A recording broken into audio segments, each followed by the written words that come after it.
So attention blockers is when we say refinance. This actually blocks them. They don't want it. They just don't want it. So don't say, hey, want to see if you want to refinance? Ooh, no. My CPA said don't do that. Get it? My auntie said don't do that. I read the paper. It said don't do that. Another one is application. Is it okay if I take an application? Wait, whoa, whoa, whoa, whoa, whoa. I feel like I'm getting married right now. Agreement, that's marriage, right? Like I do. Like, hey, let me send you out an agreement. Whoa, hey buddy, I'm not agreeing to anything yet. Rate and fees. Yeah, let me show you what our rate and fees are. Oh, I don't want that. Now we're setting up the tone for that engagement. Wanted to see if you wanted any cash out. Again, that's something that actually blocks their attention. It triggers a negative reaction from them. Or would you like to do debt consolidation? Their immediate thought is, well, I'm just gonna get this big tax refund. I'm gonna use it to pay my credit card debt, which never happens, right? But then we open up, reasons for them to justify why not to give us their attention. Pull out equity. Everyone's driven to protect their equity. And then cash in hand. No, I'm okay, I don't need cash, we're making it. Right? These are things that actually trigger negative reactions. So if you're saying any of these things, please change your wording. So for example, hi Jim, what are your goals? Jim can immediately come back and be like, well, I don't have any goals. What the hell do you want, bro? Can you beat this rate or not? That's my goal. All right, we're giving him control of the mic. Versus, hi Jim, I'm going to send you. Now it's on its way. Regardless of what Jim thinks about it, it's already on its way. It's a little bit more powerful, right? Just a simple switch in wording.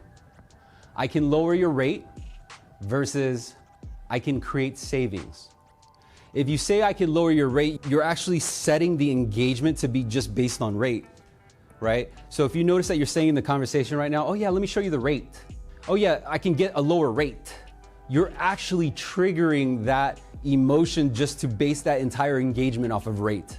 You're not doing yourself any favor, right? What we have to do is kind of change the way we say it and actually say create savings. I can show you how to free up a couple $100. Say it that way.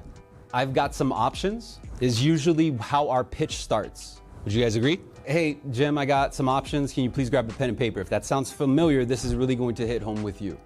So instead of saying I've got options, say, hey, I have an idea. And what this does is it actually controls the guard from the prospect themselves. Because when you say, hey, I've got options, instinctively they're protecting themselves from you. They're not really going to trust it. And they're going to view it as an option. Whereas if you say, hey, I have an idea, yeah, what do you have your idea on? Now you have their attention, and this is how they absorb the information that you share with them. Of course, there's a sequence of how you share the pitch with them. I think I went over that with Lynn. How's that technique working, by the way? Good, good. And then I can lower rate versus I can lower payment. When you say, again, I can lower rate, you're actually triggering them on that word. Now, sometimes we're gonna have files where we believe we can only save them $70 or maybe $20 or $50. And that is simply because, and it's not your guys' fault if this happens to you. It's just simply because we haven't been showed alternative ways to explain it.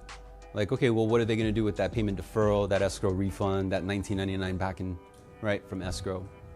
And so instead of saying, hey, I could save you $70, you can say something like, hey, I can lower your payment to create cash flow that you don't have right now.